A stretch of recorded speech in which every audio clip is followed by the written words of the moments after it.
Kursi itu berderit melintasi teras beton, dilemparkan oleh lengan berbalut kulit ke arah gadis kecil di kursi roda. Waktu seolah melambat. Saat para pelanggan kafe menyaksikan dengan ngeri, kopi pagi mereka terlupakan di tangan mereka, anjing German Shepherd itu bergerak seperti kilat cair, menempatkan tubuhnya yang berotot di antara perabot terbang dan anak yang lumpuh itu, giginya menyeringai dalam peringatan diam yang membuat pria dewasa pun mundur. Pengendara motor bernama Derek berdiri dengan kaki terbuka lebar, seringai bermain di sudut mulutnya yang tidak sampai ke matanya, mata yang menyimpan sesuatu yang lebih gelap, sesuatu yang rusak. Ada apa?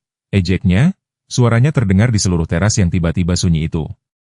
Ini hanya lelucon. Tetapi saat geraman anjing besar itu bergemuruh seperti guntur yang jauh, tidak ada yang tertawa, dan tidak seorang pun, terutama Derek, menyadari bahwa pada saat itu, 3 nyawa yang terhubung oleh tragedi akan bertabrakan dengan cara yang akan mengubah mereka selamanya. Rompi dinas di punggung anjing itu menceritakan sebuah kisah yang belum bisa dibaca oleh Derek, dan mata biru jernih gadis kecil itu tidak menunjukkan rasa takut, hanya pengenalan yang membingungkan, seolah-olah dia telah menunggunya selama ini. Tinggalkan suka dan bagikan pemikiran Anda di komentar, beserta kota tempat Anda menonton. Mulai sekarang, mari kita lanjutkan dengan ceritanya. Sophie Anderson dulunya adalah pusaran energi, tipe anak yang tidak akan pernah berjalan ketika dia bisa berlari, tidak pernah berbicara ketika dia bisa bernyanyi. Itu sebelum malam Selasa yang hujan ketika seorang pengemudi mabuk berbelok melintasi garis tengah di Jalan Raya 16, merenggut nyawa orang tuanya dan kemampuannya untuk berjalan dalam satu momen bencana. Pada usia 6 tahun, Sophie sekarang menjelajahi dunia dari kursi roda anak-anak, tangan kecilnya sudah kapalan karena mendorong roda, rambut emasnya sering dijalin menjadi kepang praktis oleh Bibi Martha. Tetapi apa yang hilang dari Sophie dalam mobilitas, dia dapatkan dalam perspektif. Para perawat di Glendale Memorial sering berbisik bahwa dia memiliki mata tua, terlalu tahu, terlalu menerima untuk seorang anak yang telah menderita kerugian yang begitu besar. Namun, kilatan kegembiraan kekanak-kanakan akan menerobos ketika Thor, anjing pelayan German Shepherd-nya, berada di dekatnya. Dia adalah hadiah terakhir ayahnya untuknya, diatur sebelum kematiannya melalui koneksi di unit K9, tempat James Anderson bertugas sebagai petugas polisi. Latar belakangnya membuatnya memenuhi syarat untuk perannya dalam kehidupan Sophie. Sebelum menjadi anjing pelayannya, dia telah bertugas 3 tahun yang terhormat di unit C9 Departemen Kepolisian Glendale, yang berspesialisasi dalam operasi pencarian dan penyelamatan. Pelatihannya sangat luar biasa sehingga ia menerima penghargaan khusus ketika ia menemukan 2 anak yang terperangkap di bawah reruntuhan setelah ledakan gas. Transisi Thor ke pekerjaan layanan berjalan mulus, menukar intensitas pekerjaan polisi dengan kewaspadaan konstan yang diperlukan untuk membantu Sophie. Tali kekang khusus yang dikenakannya memungkinkan Sophie untuk menstabilkan dirinya selama transfer. Sementara kehadirannya yang mengesankan menghalangi perhatian yang tidak diinginkan atau kursi roda yang kadang-kadang menarik. Thor lebih dari sekadar asisten Sophie. Dia adalah walinya, orang kepercayaan, dan jembatan menuju kemandirian. Derek Mitchell tidak selalu menjadi tipe pria yang akan mengintimidasi seorang anak. Sebelum 3 turnya di Afghanistan, ia dikenal karena tawanya yang mudah dan tangannya yang mantap, tangan yang telah melatih anjing-anjing militer dengan kesabaran yang dimiliki sedikit pawang. Tetapi perang telah menganga, menggantikan kepercayaan diri yang tenang dengan kecemasan yang bergerigi dan kemarahan yang tidak terduga. Kenangan itu menghantuinya. Ledakan, gonggongan panik dari mitra K9-nya yang mencoba memperingatkannya, pengorbanan sahabatnya, James, yang mendorongnya keluar dari ledakan. Kembalinya Derek ke kehidupan sipil adalah serangkaian kegagalan. Pekerjaan hilang karena ledakan amarah yang tiba-tiba, hubungan retak karena mimpi buruknya, pengobatan sendiri dengan apapun yang akan menenangkan pikirannya. Jaket kulit dan sepeda motor telah menjadi baju besinya melawan dunia yang tidak lagi masuk akal, gemuruh mesin menenggelamkan dering terus-menerus di telinganya. Pagi itu tiba dengan sempurna di atas Glendale, dengan langit biru jernih yang seolah menjanjikan tidak ada apapun selain hal-hal baik di Rosewood Cafe. Teras luar ruangan terisi lebih awal dengan campuran profesional yang biasa mengambil kopi sebelum bekerja, pensiunan yang berlama-lama menikmati sarapan, dan penduduk setempat yang memperlakukan kafe sebagai kantor kedua mereka. Meja sudut yang sedikit terpencil dari bagian tersibuk telah menjadi semacam reservasi tidak resmi untuk Sophie dan Bibi Martha. Staf telah terbiasa dengan kursi roda gadis kecil itu yang membutuhkan ruang ekstra, dan manajer, Elaine, selalu memastikan meja itu tersedia untuk kunjungan Selasa pagi mereka. Sophie duduk dengan punggung lurus di kursi rodanya, kakinya ditutupi dengan selimut ringan meskipun cuacanya hangat, konsesi untuk masalah sirkulasi yang didesak Martha. Thor berbaring dalam posisi tengkurap yang sempurna di sampingnya, matanya yang waspada terus-menerus memindai teras dengan kewaspadaan profesional. Di atas meja ada susu coklat Sophie, kopi hitam Martha, Dan sepiring kue blueberry yang dibagi yang secara metodis dipecah Sophie menjadi potongan-potongan seukuran gigitan. "Ingat latihanmu sore ini?" kata Martha, kacamata bacanya bertengger di ujung hidungnya saat dia meninjau jadwal hari itu. Dalam perencanaannya yang usang, Dr. Weston mengatakan, "Kamu membuat kemajuan yang sangat baik dengan kekuatan tubuh bagian atasmu." Sophie mengangguk, meskipun perhatiannya telah beralih ke seekor kupu-kupu raja yang mendarat sebentar di semak berbunga di dekatnya. "Bibi Martha, apakah kupu-kupu mengingat menjadi ulat?" Dia mengajukan pertanyaannya, mencerminkan cara karakteristik pikirannya mengembara antara masalah praktis dan pengembaraan filosofis. Martha tersenyum, terbiasa dengan perubahan tiba-tiba ini. "Itu pertanyaan yang bagus untuk guru sainsmu, sayang."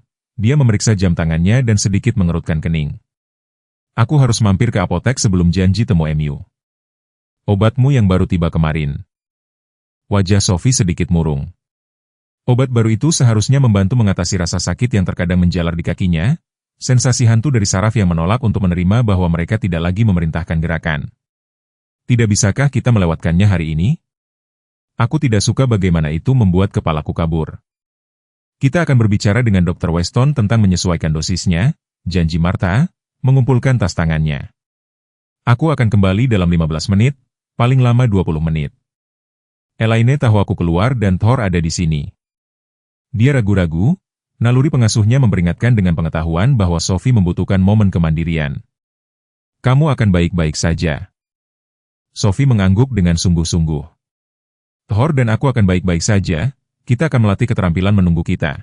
Dia menepuk kepala anjing itu dan ekornya berdebam sekali di atas beton sebagai pengakuan. Martha membungkuk untuk mencium dahi Sophie. Tangannya secara otomatis memeriksa apakah tombol peringatan medis aman di leher Sophie. "Aku akan cepat." Saat sepatu Martha yang masuk akal melangkah pergi melintasi teras, Sophie mengalihkan perhatiannya ke susu coklatnya dan menggunakan kedua tangannya untuk menstabilkan cangkir plastik, seperti yang telah diajarkan di terapi okupasi. Thor tetap waspada di sampingnya, tubuhnya rileks tetapi siap. Beberapa pelanggan mengangguk atau tersenyum pada Sophie. Dia telah menjadi sesuatu yang tetap di kafe, tetapi martabatnya yang tenang dan tawa cerianya sesekali, adalah pengingat akan ketahanan yang menginspirasi banyak orang. Ritme pagi yang damai berlanjut selama 10 menit lagi. Sophie baru saja membuka buku favoritnya, salinan Charlotte S. Webb bertelinga anjing yang dulunya milik ibunya. Ketika gemuruh khas mesin sepeda motor mengganggu obrolan ambien Pai Cafe, 3 sepeda berhenti di tepi jalan tepat di luar pagar besi dekoratif teras, mesin mereka mati secara berurutan dengan cepat. Para pengendara turun dengan kemudahan terlatih dari pria yang hidup di mesin mereka. Pemimpin, lebih tinggi dari yang lain dan lebar melalui bahu, melepas helmnya untuk memperlihatkan rambut yang dipangkas pendek dengan uban prematur di pelipisnya. Rompi kulit yang dikenakannya di atas kaos pudar tidak memiliki lencana klub motor tetapi sepatu bot militer, dan cara dia mengamati lingkungannya berbicara tentang seseorang yang terbiasa menilai ancaman. Telinga Thor terangkat ke depan, tubuhnya sedikit menegang, meskipun dia mempertahankan masa tinggalnya. Sophie segera menyadari perubahan itu. Dia dan Thor telah mengembangkan jenis komunikasi tanpa kata yang berasal dari persahabatan yang konstan. "Tidak apa-apa, nak," bisiknya, meskipun sesuatu di udara telah berubah, sebuah perhatian yang bahkan pikirannya yang masih muda pun bisa rasakan. Ketiga pria itu memasuki area teras, pemimpin berjalan sedikit di depan dengan gerbang bergulir. Seorang pelayan mendekati mereka dengan keberanian, tetapi pemimpin, Derek, melambaikan tangannya dengan kasar, "Hanya kopi, hitam." Suaranya terdengar di seberang teras sedikit terlalu keras, seolah-olah dia lupa bagaimana menyesuaikannya untuk ruang sipil. Saat para pria duduk di sebuah meja dekat pintu masuk, kehadiran mereka seolah meluas melampaui ruang fisik mereka. Percakapan di meja terdekat menjadi lebih tenang, lebih dijaga. Tatapan gelisah Der menyapu teras, sebentar menetap pada Sophie dan Thor sebelum melanjutkan. Tetapi beberapa detik kemudian matanya kembali, lebih fokus pada German Shepherd. "Itu anjing yang tampak bagus," komentarnya kepada teman-temannya, meskipun suaranya diproyeksikan cukup untuk didengar Sophie. Yang termuda dari ketiga pria itu memperkenalkan dirinya kepada pelayan sebagai Max Ruget, hanya beberapa hewan peliharaan anak-anak. Tawa Derek menyimpan tepi. "Itu bukan hewan peliharaan. Lihat bagaimana dia diposisikan, bagaimana dia mengawasi semuanya." Dia mengetuk jari-jarinya di atas meja dalam ritme staccato, terlatih militer, "Saya berani bertaruh." Sophie, yang mendengar ini, merasakan sedikit kebanggaan. Orang-orang sering memuji Thor, tetapi hanya sedikit yang menyadari sejauh mana pelatihannya. Dia melirik ke pintu masuk kafe berharap melihat Bibi Martha kembali, tetapi pintu tetap kosong. Pelayan mengantarkan 3 cangkir kopi ke meja para pria. Saat dia berjalan pergi, Derek Rose tiba-tiba menyebabkan Thor beralih ke siaga tinggi, meskipun anjing itu tetap dalam posisi. Aku akan melihat anjing itu, Derek mengumumkan, mengabaikan cara teman-temannya memutar mata mereka. Biarkan saja, Mitchell, kata pria itu, minum saja kopimu. Tetapi Derek sudah bergerak melintasi teras dengan langkah yang disengaja. Beberapa pelanggan menyaksikan dengan lelah, tidak yakin dengan niatnya, saat dia mendekati meja Sophie. Tubuh Thor semakin menegang, meskipun tidak ada suara yang keluar darinya. Jadi Sophie menatap pria tinggi yang sekarang berdiri di samping mejanya. Wajah kecilnya tenang meskipun ada getaran kecemasan di dadanya. "Selamat pagi, Pak," katanya sopan, seperti yang diajarkan Martha untuk menyapa orang dewasa. Derek tampak sejenak terkejut dengan formalitasnya. "Pagi, Nak." Matanya tetap tertuju pada Thor. "Itu anjing yang kamu punya di sana, German Shepherd, roti murni, dari penampilannya." "Ya, Pak, namanya Thor," jawab Sophie. Tangannya secara naluriah bergerak untuk beristirahat di kepala Thor, baik untuk kenyamanannya maupun sebagai perintah mantap kepada anjing itu. "Thor, huh." Derek berjongkok ke tingkat mata anjing itu, sebuah gerakan yang membuat telinga Thor sedikit rata. "Kamu anjing pekerja, kan, Nak?" Dia mengulurkan tangan ke arah moncong Thor. "Tolong jangan sentuh dia tanpa bertanya," kata Sophie cepat, "dia bertugas." "Mengapa?" Tangan Derek berhenti di udara. "Bertugas?" Matanya mengambil rompi dinas yang entah bagaimana dia lewatkan sebelumnya, lalu melakukan perjalanan ke kursi roda Sophie. Pemahaman perlahan-lahan muncul di wajahnya. Oh, benar. Tetapi alih-alih menarik diri, dia membiarkan tangannya terulur beberapa inci dari hidung Thor. "Aku pernah menangani anjing seperti dia sebelumnya. Mereka mengenalku." Dari seberang teras, salah satu teman Derek berteriak, "Ayolah, Bung, tinggalkan anak itu sendirian." Tetapi Derek tampak terpaku oleh Thor, oleh kewaspadaan anjing yang terkendali dalam penilaian cerdas di matanya. Sesuatu tentang hewan itu telah memicu air terjun kenangan tentang padang pasir dan patroli malam, tentang berat badan yang menenangkan dari mitra K9 di sisinya dalam kegelapan. "Mantan militer?" tanyanya, meskipun itu bukan benar-benar pertanyaan. Sophie menggelengkan kepalanya. "Polisi, dia bekerja dengan ayahku." Mendengar kata ayah, bayangan melintas di wajah Derek, pengetatan di sekitar matanya yang tidak bisa diinterpretasikan Sophie. Kafe itu menjadi sangat sunyi. Pelanggan lain merasakan ketegangan aneh yang terbangun antara pria, anak, dan anjing yang mengawasinya dengan perhatian tak tergoyahkan. Thor tetap diam sempurna, tetapi Sophie bisa merasakan kesiapan yang melingkar di tubuhnya, sedikit getaran pengekangan di bawah tangan kecilnya. Dia melirik lagi ke arah pintu masuk kafe, berharap Bibi Martha kembali. Jam besar di dinding kafe menunjukkan bahwa 12 menit telah berlalu, tidak lama dalam waktu dewasa, tetapi keabadian dalam momen peregangan pertemuan yang tidak nyaman. "Ayahmu seorang polisi?" Kemudian Derek bertanya, suaranya lebih kasar. "Dulu," kata Sophie sederhana, tegang masa lalu, syarat makna. Sesuatu berkedip di mata Derek, mungkin pengakuan, atau hantu memori. Dia menegakkan tubuh, tiba-tiba menjulang di atas meja. "Anjing yang baik, kamu punya," ulangnya, meskipun kata-kata itu tanpa otomatis. Sekarang dia mundur selangkah, lalu selangkah lagi, sebelum berbalik tiba-tiba untuk bergabung kembali dengan teman-temannya. Saat dia berjalan pergi, Sophie menghembuskan napas yang tidak dia sadari sedang ditahannya. Thor tetap waspada, matanya melacak gerakan Derek melintasi teras. Gumaman percakapan kafe yang normal perlahan berlanjut, meskipun beberapa pelanggan terus melirik meja Sophie dengan cemas. Tetapi pertemuan itu belum berakhir. Saat Derek duduk kembali bersama teman-temannya, percakapan mereka menjadi hidup, diselingi oleh tawa sesekali yang terdengar terlalu keras, terlalu dipaksakan. Sophie mencoba kembali ke bukunya tetapi mendapati dirinya membaca kalimat yang sama berulang kali. Perhatiannya terbagi antara halaman dan kesadaran tidak nyaman sedang diawasi, atau Thor tahu itu juga. Tubuhnya tetap tegang, perhatiannya tertuju pada ketiga pria yang kehadirannya telah mengganggu rutinitas pagi yang damai. Dan entah bagaimana Sophie merasakan, dengan intuisi seorang anak, bahwa pertemuan yang tampaknya kasual itu hanyalah langkah pembuka dalam konfrontasi yang belum sepenuhnya terungkap. Derek kembali ke teman-temannya dengan ekspresi aneh, sesuatu antara daya tarik dan ketidaknyamanan terukir di fitur wajahnya yang lapuk. Dia menyesap kopinya, meringis pada rasa pahitnya. Anjing itu mendapat pelatihan polisi, gumamnya cukup keras untuk didengar teman-temannya, tetapi menjaga suaranya cukup rendah untuk menghindari melayang di seberang teras, bukan sembarang anjing pelayan. Mark, yang termuda dari ketiganya, dengan janggut tambal sulam yang gagal menyembunyikan masa mudanya, melirik meja Sophie. Jadi apa? Kamu akan memulai klub penggemar? Usahanya untuk melucu gagal karena ekspresi Derek menjadi gelap. Aku bekerja dengan anjing seperti itu, kata Derek, jari-jarinya menabuh-nabuh di atas meja dengan ritme terus-menerus yang selalu muncul ketika pikirannya beralih ke waktunya dalam pelayanan, Belgia, Malai, di Afghanistan, tetapi prinsip latihan yang sama. Anjing itu mengawasiku seperti dia tahu sesuatu. Pria ketiga, Kaul, mantan mekanik angkatan darat yang bertugas bersama Derek dalam tur kedua mereka, menggelengkan kepalanya. Itu hanya seekor anjing, Mitchell, dan kamu membuat anak itu tidak nyaman. Biarkan saja. Tetapi Derek tidak bisa melepaskannya.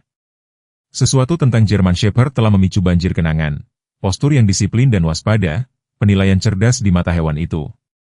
Mata-mata itu telah mengikutinya melintasi teras, waspada dengan cara yang terlalu mengingatkannya pada Axel, mitra ke-9-nya yang telah menyelamatkan satuannya 2 kali sebelum AE yang tidak dapat dideteksi oleh anjing manapun tepat waktu.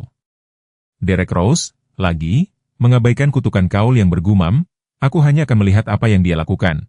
Dia bergerak dengan langkah yang disengaja kembali ke meja Sophie, menyadari bahwa beberapa pelanggan mengawasinya dengan keprihatinan yang tidak terselubung. Beban tatapan mereka menggeliti kulitnya, memicu hipervigilansi yang tidak pernah sepenuhnya mereda.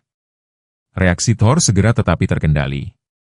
Anjing itu bergeser posisi, bangkit ke posisi duduk yang sempurna di samping kursi roda Sophie. Tubuhnya sekarang tegak lurus di antara pria yang mendekat dan anak itu. Tidak ada geraman, tidak ada gonggongan, hanya reposisi yang tepat dan profesional yang berbicara banyak tentang pelatihannya. Lihat itu, kata Derek cukup keras sehingga teman-temannya bisa mendengar. Itu adalah posisi bertahan, eksekusi yang sempurna. Dia berhenti sekitar 5 kaki dari meja, menghormati batas tak terlihat yang telah ditetapkan Thor. Pernahkah anjingmu dikerahkan di luar negeri, Nak? Sophie menggelengkan kepalanya, jari-jari kecilnya sekarang bertumpu ringan di bahu Thor. Tidak, Pak, Thor bekerja untuk Departemen Kepolisian Glendale dalam pencarian dan penyelamatan.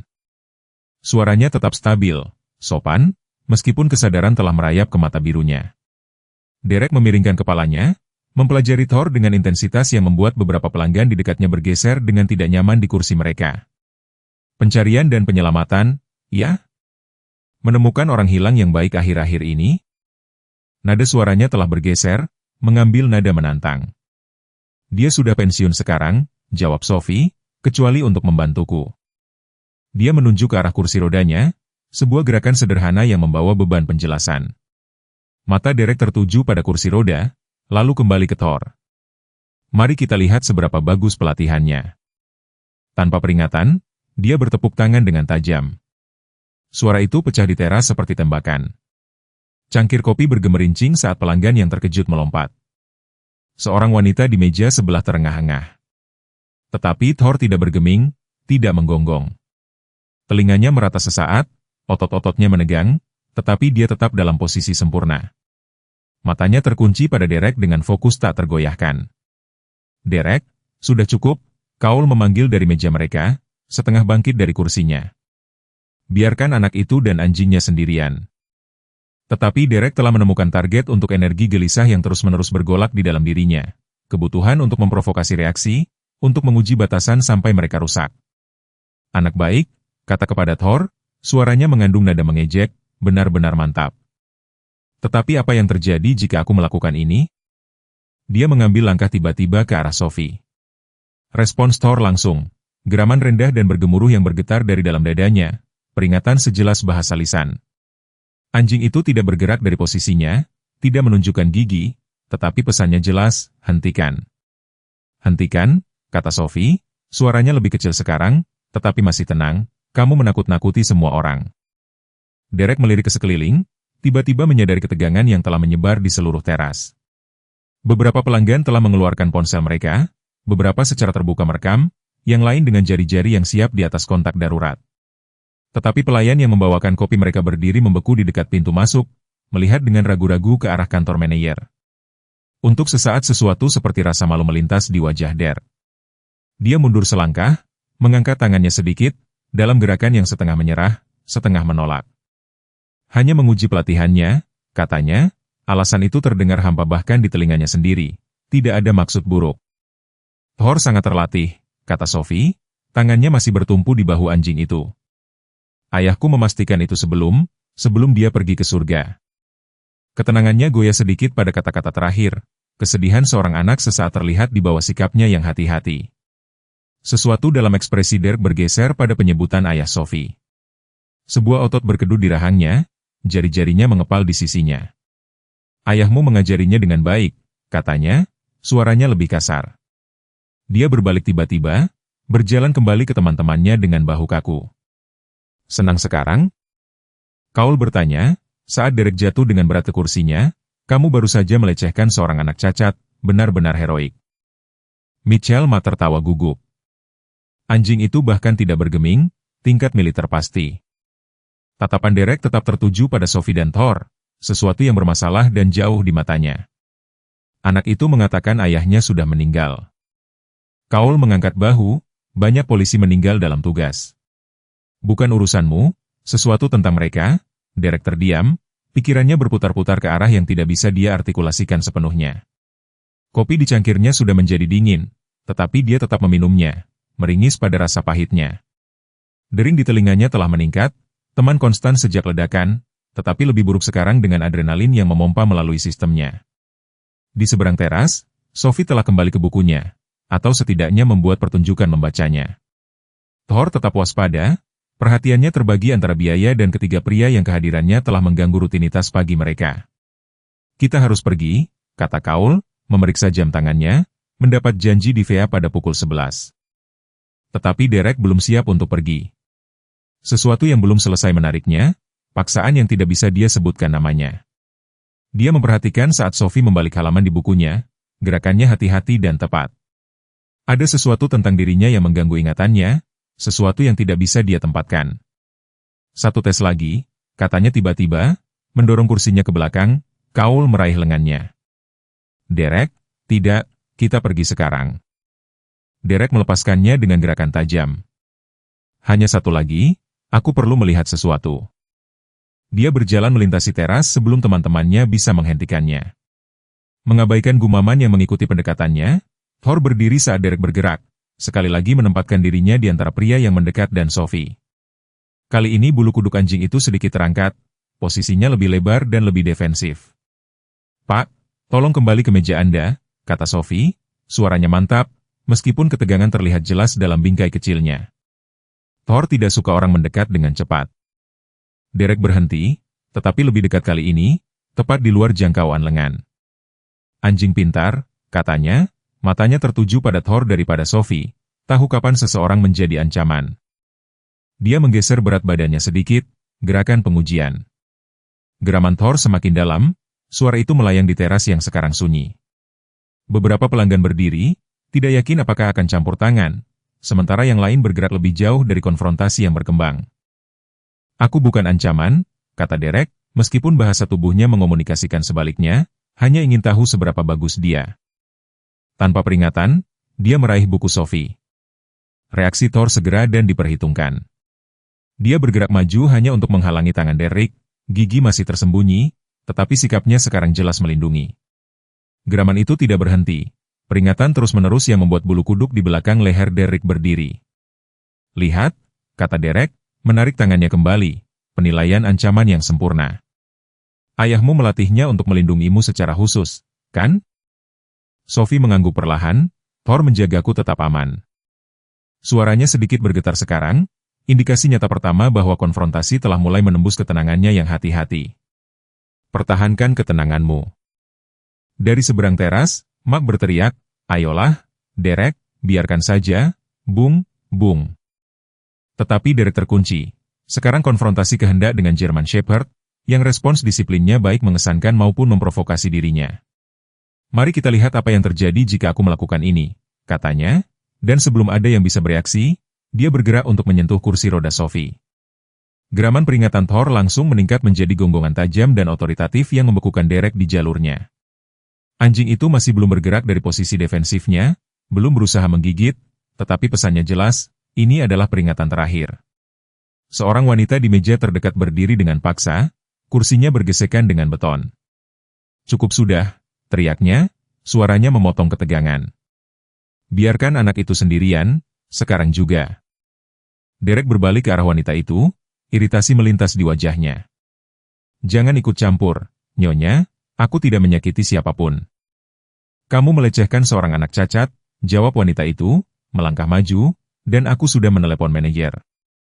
Seolah-olah sesuai isyarat, manajer kafe muncul dari dalam, seorang wanita parubaya dengan ekspresi yang tegas.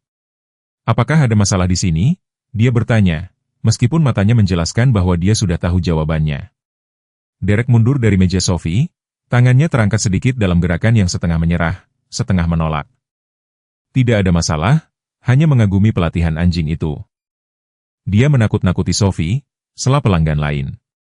Pria itu menambahkan, sejak temannya pergi, ekspresi manajer mengeras. "Pak, saya harus meminta Anda dan teman-teman Anda untuk pergi. Kami tidak mentolerir pelecehan apapun di Rosewood." Wajah Derek menjadi gelap, rona merah merayap di lehernya. "Pelecehan? Aku hanya berbicara dengan anak itu, kamu menguji anjingku." Sophie berkata dengan tenang dan membuatnya gugup, "Tolong hentikan." Permintaan sederhananya, disampaikan tanpa tuduhan tetapi dengan kejelasan yang tak terbantahkan, tampaknya mendarat secara berbeda dari permintaan manajer. Derek memandang Sophie, benar-benar memandangnya untuk pertama kalinya, dan untuk sesaat singkat sesuatu seperti pengakuan berkedip di matanya. "Baiklah," katanya tiba-tiba, "kita pergi." Dia berbalik dan berjalan kembali ke teman-temannya yang sudah berdiri, jelas ingin meninggalkan situasi tenda. Saat mereka mengumpulkan hal mereka, Mak bergumam, "Apa-apaan tadi itu?" Mitchell Derek tidak menjawab. Pandangannya kembali tertuju pada Sophie dan Thor, dengan kerutan khawatir di dahinya. Saat ketiga pria itu berjalan keluar dari area PAO, beberapa pelanggan tampak lebih santai, ketegangan kolektif mulai mereda. Tetapi tepat saat mereka mencapai pintu keluar, Derek berhenti, berbalik untuk melihat Sophie sekali lagi. "Hei, nak," panggilnya melintasi teras, "siapa nama belakangmu?" Pertanyaan itu menggantung di udara, tak terduga dan entah bagaimana terasa tidak menyenangkan. Sophie ragu, peringatan bertahun-tahun tentang bahaya orang asing beradu dengan kesopanannya yang alami. "Itu tidak pantas," kata manajer dengan tegas, "tolong pergi sekarang." Derek berdiri tak bergerak untuk sesaat, ekspresinya tidak terbaca. Kemudian, tanpa mengucapkan sepatah kata pun, dia berbalik dan mengikuti teman-temannya keluar dari kafe. Deru mesin sepeda motor segera menandakan kepergian mereka. Setelah kepergian mereka, teras tetap luar biasa sepi. Beberapa pelanggan mendekati meja Sophie, menawarkan kata-kata yang menenangkan dan pertanyaan prihatin tentang kesejahteraannya. Thor secara bertahap meredakan sikap defensifnya, meskipun perhatiannya tetap terfokus pada pintu masuk kafe, seolah mengharapkan kedatangan Derek. Sophie, buku di pangkuannya terlupakan, duduk memperhatikan pintu yang kosong dengan ekspresi berpikir yang tampak terlalu tua untuk wajah mudanya.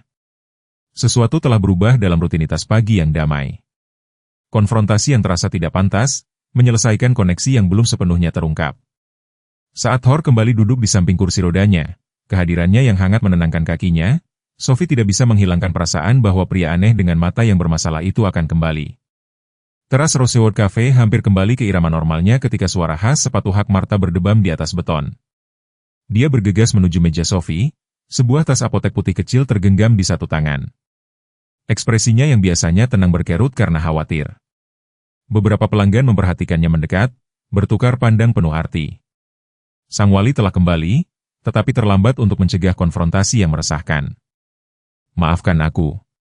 Aku membutuhkan waktu lebih lama dari yang diharapkan," kata Martha sedikit terengah-engah. Saat dia meletakkan tas obat di atas meja, apoteker perlu meninjau instruksi dosis denganku. Dia berhenti di tengah kalimat, menyadari suasana yang tidak biasa dan postur Thor yang masih waspada.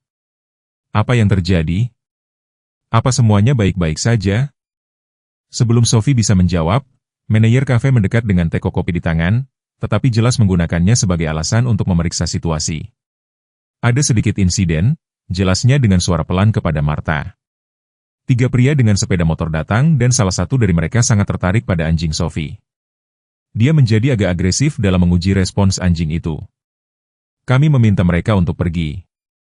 Wajah Martha memucat, tangannya secara naluriah meraih bahu Sophie. "Apa kamu baik-baik saja, sayang?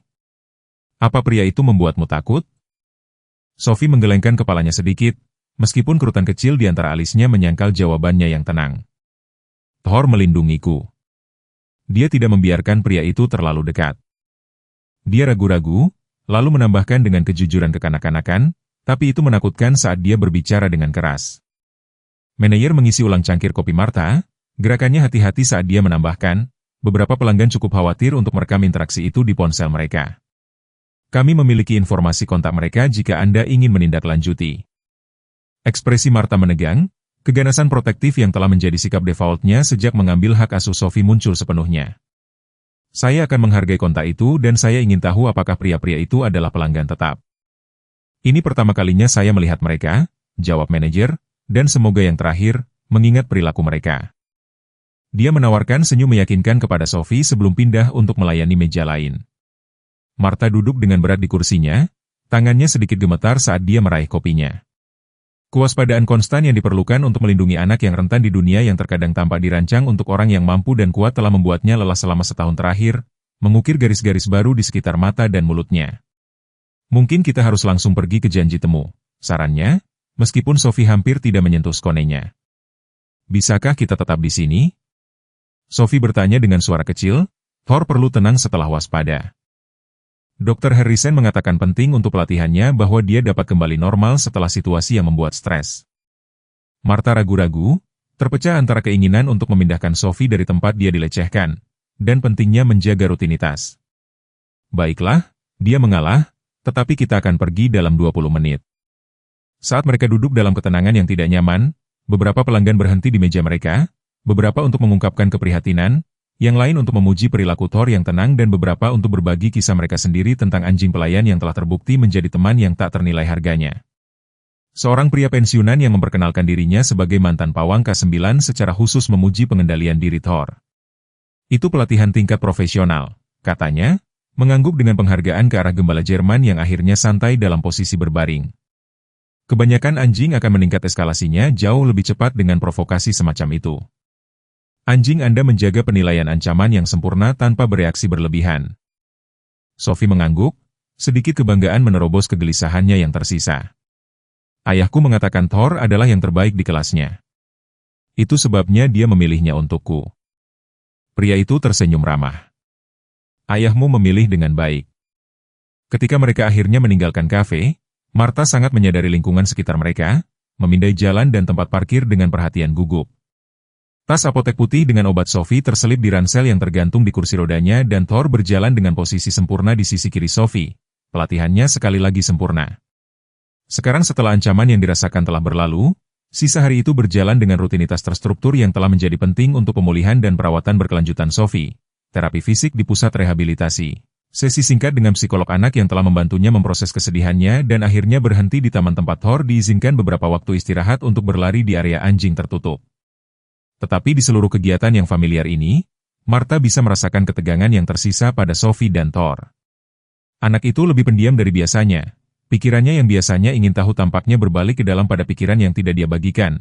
Dan Thor, meskipun merespons dengan sempurna semua perintah, mempertahankan kesadaran yang meningkat yang segera diperhatikan oleh pawang anjing pelayan lainnya di pusat rehabilitasi. Hari yang berat? Tanya Ellie, yang anjing pelayan Golden Retriever-nya membantunya dengan multiple sclerosis. Dia dan Martha sering bertukar pandang yang mengetahui tentang mereka yang menavigasi tantangan disabilitas. Sementara Sophie bekerja dengan terapisnya, beberapa penggemar sepeda motor memutuskan untuk menguji pelatihan Thor di kafe pagi ini. Jawab Martha menjaga suaranya tetap rendah. Rupanya dia merasa lucu melihat bagaimana anjing pelayan akan bereaksi terhadap perilaku yang semakin mengancam. Ekspresi Ellie menggelap, sayangnya tidak jarang. Beberapa orang tampaknya tidak mengerti bahwa anjing pelayan bekerja, bukan tampil. Dia ragu-ragu lalu menambahkan, apakah Sophie takut? Martha memperhatikan melalui partisi kaca saat Sophie mengerjakan latihan penguatan, terapis fisiknya menawarkan dorongan saat dia menggunakan peralatan yang diadaptasi. Dia mengatakan dia tidak. Tetapi, dia berhenti, kekhawatiran yang telah dia tekan sepanjang hari, naik ke permukaan. Sulit untuk mengatakan dengan Sophie terkadang, sejak kecelakaan itu dia menjadi sangat tertutup.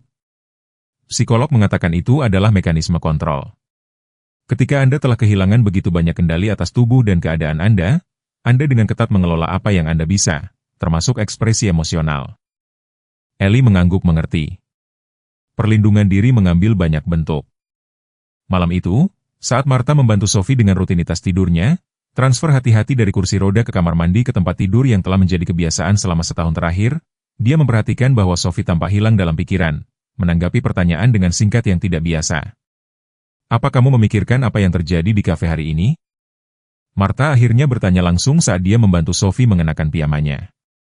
Ritual malam mengelola penyangga kaki dan perawatan kateter, membutuhkan bantuan fisik dan pelestarian martabat anak yang sedang tumbuh.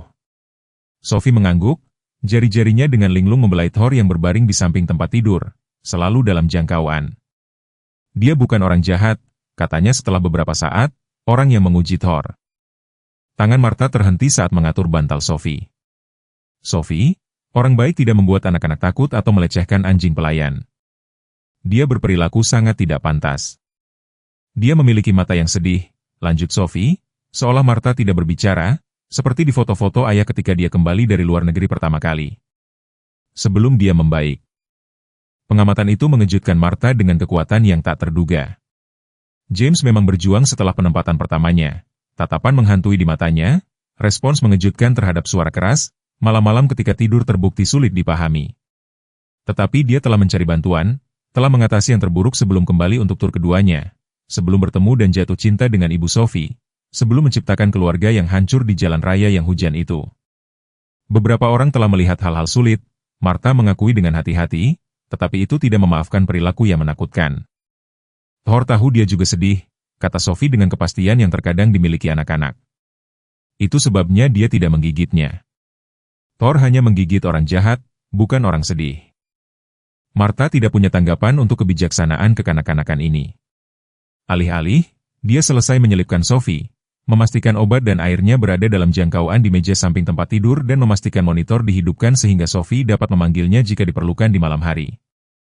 "Baiklah, sayang," katanya, mencium kening Sophie. "Thor ada di sini dan aku hanya di ujung lorong."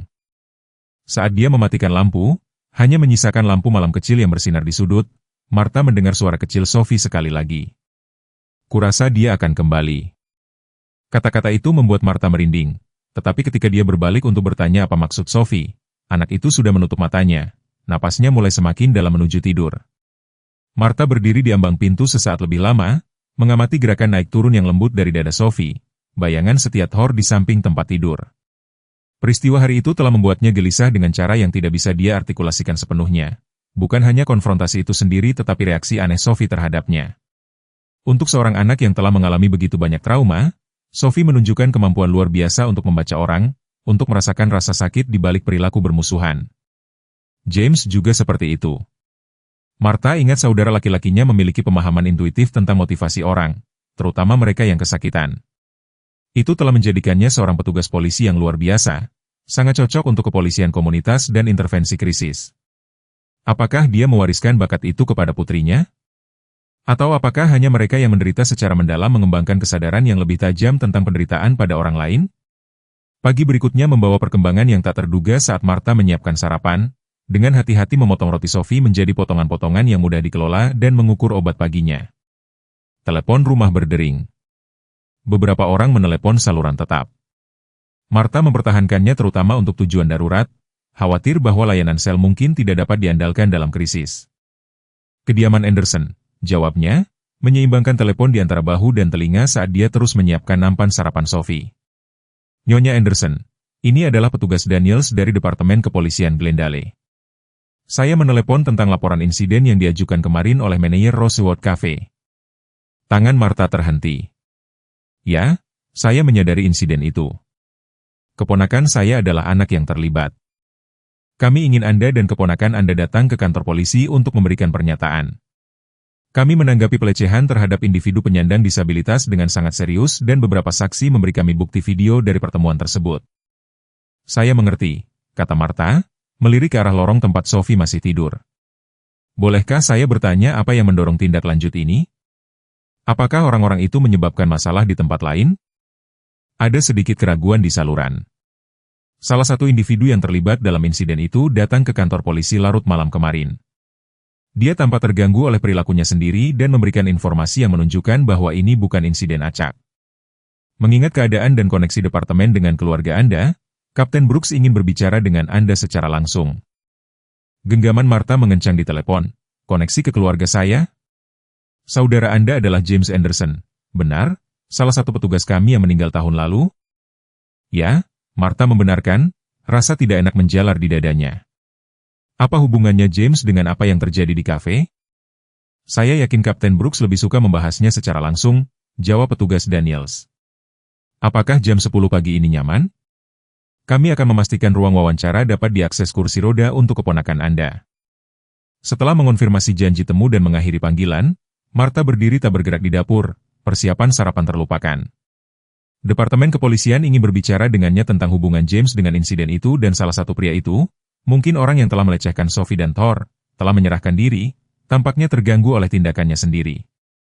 Bibi Martha, suara Sophie memanggil dari kamarnya, Thor perlu pergi keluar. Rutinitas pagi yang familiar menegaskan dirinya sendiri, membantu Sophie dengan toilet dan berpakaian, peregangan pagi yang hati-hati yang diresepkan oleh terapis fisiknya, istirahat singkat Thor di luar ruangan, diawasi oleh Martha sementara Sophie melakukan latihannya di tempat tidur. Tetapi di balik kenormalan terstruktur, pikiran Martha berlomba dengan pertanyaan. Hubungan apa yang mungkin ada antara almarhum saudara laki-lakinya dan orang asing agresif di kafe itu? Saat dia membantu Sophie naik ke kursi rodanya, memastikan kakinya diposisikan dengan benar dan sabuk pengaman terpasang, Martha memperdebatkan seberapa banyak yang harus dia ceritakan tentang panggilan Departemen Kepolisian. Sophie telah melewati begitu banyak hal. Hal terakhir yang dia butuhkan adalah lebih banyak ketidakpastian atau stres. Tetapi dia juga sangat perseptif, seringkali merasakan ketika orang dewasa menyembunyikan informasi. Kita perlu pergi ke kantor polisi pagi ini, kata Martha akhirnya saat dia meletakkan nampan sarapan Sophie di seberang lengan kursi rodanya. Polisi ingin berbicara dengan kita tentang apa yang terjadi di kafe kemarin. Sophie mengangguk, tampaknya tidak terkejut. Karena pria yang menguji Thor? Ya, Martha mengonfirmasi, mengamati wajah Sophie dengan hati-hati. Polisi mengatakan salah satu pria pergi ke kantor polisi tadi malam. Dia kesal dengan bagaimana dia bertindak. Kerutan kecil muncul di dahi Sophie. Yang sedih dengan suara keras? Saya yakin begitu, kata Martha, sekali lagi terkejut oleh karakterisasi Sophie tentang pria itu. Sedih, daripada, menakutkan, atau jahat, deskripsi yang mungkin diharapkan dari seorang anak yang telah dilecehkan. Sophie terdiam sesaat, dengan metodis memotong rotinya menjadi potongan-potongan yang lebih kecil daripada yang telah disiapkan Martha. Ketika dia berbicara lagi, suaranya lembut tetapi jelas. Apakah karena dia mengenal ayahku? Pertanyaan itu mendarat seperti kejutan fisik, menghentikan Martha di jalurnya saat dia menuangkan jus jeruk. Dia meletakkan teko dengan hati-hati, berbalik untuk menghadapi Sophie sepenuhnya. Mengapa kamu berpikir begitu? Sophie mengangkat bahu, gerakan kecil yang dibatasi oleh kekuatan tubuh bagian atasnya yang berkurang. Cara dia menatap Thor dan dia menanyakan nama belakangku sebelum mereka pergi, kurasa dia mengenali Thor dari suatu tempat. Martha berlutut di samping kursi roda, membawa dirinya setinggi mata dengan Sophie. Sayang, apakah pria itu mengatakan sesuatu kepadamu tentang ayahmu, sesuatu yang tidak kudengar? Sophie menggelengkan kepalanya. Tidak, tetapi matanya berubah. Ketika aku mengatakan Thor bekerja dengan ayah, dan ketika aku mengatakan ayah ada di surga, dia menggigit roti kecil, mengunyah dengan berpikir sebelum menambahkan, kurasa dia orang yang akan kembali. Gedung Departemen Kepolisian Glendale berdiri sebagai monumen arsitektur kota yang praktis. Semua garis lurus dan desain fungsional, diperlembut hanya oleh bendera Amerika yang berkibar di atas pintu masuk. Martha memandu kursi roda Sophie menaiki jalan landai yang landai, Thor berjalan dalam posisi tumit yang sempurna di samping mereka. Meskipun telah berkunjung berkali-kali ketika James masih hidup, Martha merasakan kegelisahan saat mereka mendekati pintu kaca. Ini bukan kunjungan sosial atau kunjungan keluarga. Ini tentang pertemuan yang mengganggu kemarin. Petugas Daniels menemui mereka di lobi, seorang pria kekar dengan janggut yang dipangkas rapi dan mata yang baik hati yang berkerut ketika dia berlutut untuk menyapa Sophie setinggi mata. Kamu pasti Sophie, katanya hangat. Aku mengenal ayahmu. Dia membicarakanmu sepanjang waktu. Sophie mengangguk dengan sungguh-sungguh. Ini Thor, katanya, menunjuk ke gembala Jerman yang tetap dalam posisi sempurna meskipun ada gangguan dari stasiun yang sibuk. Aku juga mengenal Thor, jawab petugas Daniels dengan anggukan hormat ke arah anjing itu, anjing pencari dan penyelamat terbaik yang pernah kami miliki. Dia menegakkan tubuh, berbicara kepada Martha. Kapten Brooks sedang menunggu Anda di ruang komunitas. Kami pikir itu akan lebih nyaman daripada ruang wawancara. Martha menghargai pertimbangan itu. Ruang wawancara standar hampir tidak dirancang untuk aksesibilitas atau kenyamanan. Dia mengikuti petugas Daniels melalui pos pemeriksaan keamanan di mana Thor diakui dengan sopan santun profesional oleh petugas K9 yang bertugas. Anjing polisi mereka mempertahankan postur disiplin bahkan ketika mata mereka melacak mantan rekan mereka. Ruang komunitas terletak di lantai pertama, ruang besar yang digunakan untuk pertemuan publik dan pertemuan departemen. Saat petugas Daniels membuka pintu, langkah Martha terhenti. Duduk di meja di seberang Kapten Brooks adalah sosok yang familiar. Pria dari kafe, masih mengenakan jaket kulitnya tetapi tampak sangat berbeda dari kehadiran agresif yang telah mengganggu rutinitas pagi mereka. Bahunya membungkuk, tangannya tergenggam erat di atas meja di depannya dan matanya. Ketika mereka terangkat untuk bertemu dengan tatapan terkejut Martha, merah dan waspada. "Nyonya Anderson, Sophie," kata Kapten Brooks, bangkit dari kursinya. "Terima kasih sudah datang. Saya yakin Anda pernah bertemu Tuan Mitchell sebelumnya, meskipun dalam keadaan yang tidak menguntungkan." Derek Mitchell berdiri dengan canggung, posturnya kaku, dengan ketidaknyamanan yang jelas. "Saya," katanya, dengan sedikit anggukan ke arah Martha, suaranya lebih kasar dan lebih pelan daripada yang dia ingat dari kafe. Pandangannya beralih ke Sophie, lalu segera ke Thor, yang telinganya berdiri tegak karena pengenalan. Martha secara naluriah bergerak untuk memposisikan dirinya di antara Derek dan kursi roda Sophie. "Kapten, saya tidak tahu ini akan menjadi konfrontasi." "Saya tidak berpikir Sophie perlu." "Ini bukan konfrontasi," Kapten Brooks menyela dengan lembut. "Tuan Mitchell datang kepada kami secara sukarela tadi malam. Ada beberapa keadaan yang harus Anda ketahui." Dia menunjuk ke arah kursi yang diatur di sekeliling meja. "Silakan duduk. Tuan Mitchell memiliki sesuatu yang penting untuk diceritakan kepada Anda." Sophie, yang telah menyaksikan pertukaran itu dengan perhatian yang tajam, tiba-tiba berbicara. "Anda bertugas dengan ayahku, kan?" Ketegasan pertanyaannya membungkam ruangan. Thor, merasakan sesuatu yang signifikan, bergerak lebih dekat ke kursi rodanya, tubuhnya mempertahankan postur waspada tetapi tidak mengancam dari seekor anjing pelayan, mengantisipasi kebutuhan pawangnya. Mata Derek melebar, pandangannya benar-benar tertuju pada wajah Sophie untuk pertama kalinya. "Bagaimana kamu tahu itu?" Sophie mengangkat bahu sedikit, gerakan anak-anak bertentangan dengan ketajaman pertanyaannya. "Anda memiliki tato yang sama dengan ayah di lengan Anda, elang dengan bendera, dan Anda tahu Thor istimewa, bukan hanya anjing biasa." Martha menatap tajam ke lengan bawah Derek di mana memang, ujung tato terlihat di bawah lengan bajunya yang digulung, insignia khas dari unit khusus tempat James bertugas selama dinas militernya sebelum bergabung dengannya, kepolisian. Rasa dingin menjalari tubuhnya saat potongan-potongan itu mulai terhubung. "Sebaiknya Anda duduk, Martha," kata Kapten Brooks dengan tenang. "Ini akan menjadi percakapan yang sulit."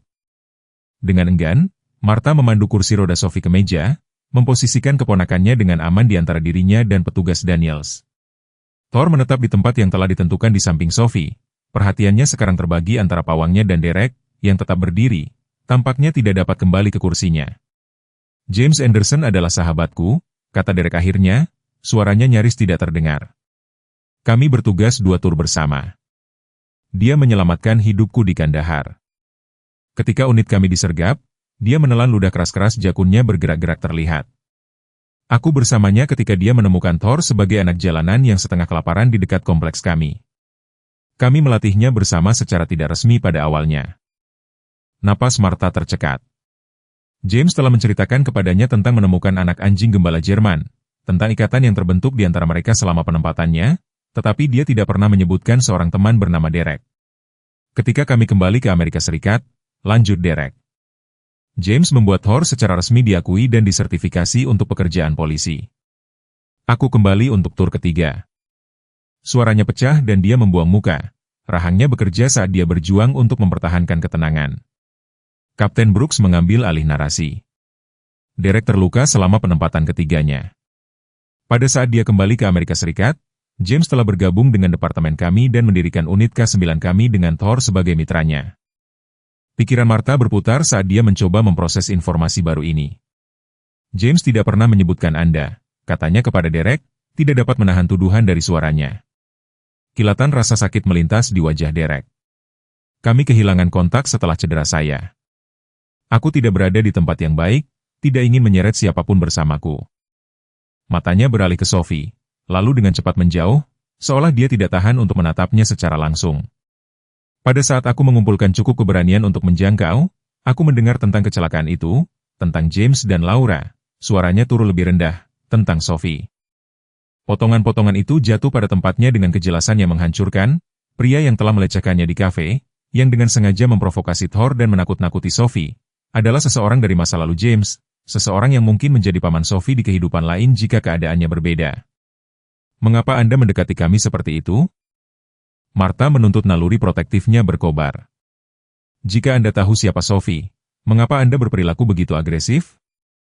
Derek menggelengkan kepalanya, gerakan jijik pada diri sendiri daripada penyangkalan. Aku tidak tahu, tidak pada awalnya. Aku segera mengenali Thor. Seorang pawang tidak pernah melupakan anjing yang pernah dia ajak bekerja sama. Tapi itu sudah bertahun-tahun dan aku belum pernah bertemu Sophie.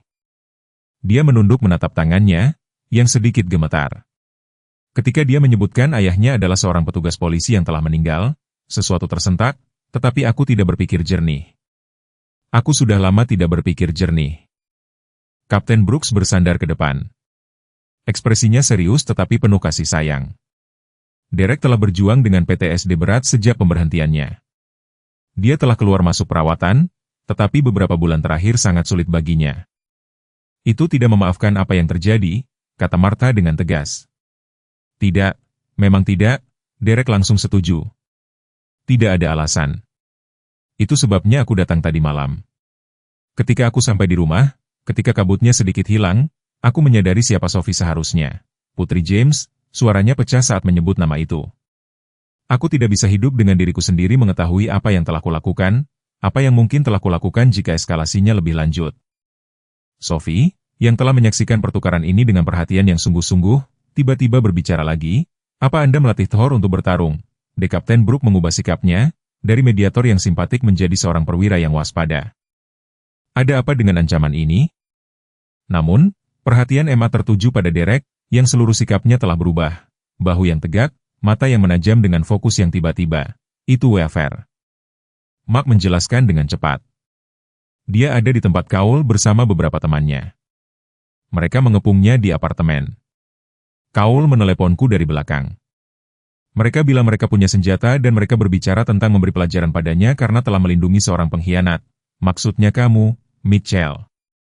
Suasana di ruangan itu langsung berubah. Kapten Brooks mulai mengeluarkan perintah kepada perwira Daniels, yang segera bergerak menuju pintu. Dengan tangan di radionya, Derek berdiri tegak, ekspresinya mengeras menjadi sesuatu yang membuat Martha secara naluriah menarik kursi roda Sophie ke belakang. Ini dari tadi malam, Derek bertanya pada Mark, suaranya tegang, pertengkaran di Sullivanes. Mark mengangguk panik. Orang itu melontarkan semua omong kosong tentang bagaimana kalian gagal di sana, bagaimana kalian seharusnya menyelamatkan unit saudaranya. Kaul menyuruhnya untuk tutup mulut dan hampir terjadi perkelahian fisik sebelum bartender melerainya. Derek menoleh ke Kapten Brooks, Weaver tidak stabil. Saudaranya gugur, dalam operasi yang seharusnya didukung oleh unitku, tetapi kami terjebak di tempat lain. Dia menyalahkan kami selama bertahun-tahun. Matanya melirik Sophie dan Martha, sebuah keputusan tanpa jelas terbentuk, aku harus pergi. Ini masalahku, bukan masalah Kaul. Ini masalah polisi sekarang, Kapten Brooks membantah. Weaver tidak akan menanggapi polisi. Dia terlalu membenci otoritas, tetapi dia menginginkanku. Ekspresi Derek tegas, biarkan aku pergi bersama petugasmu, aku bisa membujuknya. Sebuah pertukaran cepat terjadi, Kapten Brooks ragu-ragu tetapi mengakui wawasan Derek tentang situasi tersebut. Petugas Daniels mengorganisir tim respons, sementara MA memberikan rincian tentang tata letak gedung apartemen Kaul dan jumlah orang bersama Weaver di seluruh tempat itu. Martha memegang erat kursi roda Sophie, sangat menyadari bahwa wawancara keluarga mereka tiba-tiba berubah menjadi tempat persiapan untuk intervensi polisi yang berpotensi berbahaya. Kita harus pergi, gumam Martha kepada Sophie, bersiap untuk mendorongnya menuju pintu saat semua orang teralihkan perhatiannya. Namun, saat dia mulai bergerak, gonggongan mengejutkan dari Thor membekukan semua orang di ruangan itu. Gembala Jerman itu telah bangkit dari posisinya, berdiri dengan telinga tegak dan tubuh tegang. Sophie meletakkan tangan menahan di punggungnya, tetapi matanya membelalak dengan pengertian. Thor tahu orang itu, dia mengumumkan, menunjuk ke arah Mark. Dia ada di kafe kita kemarin, Thor ingat.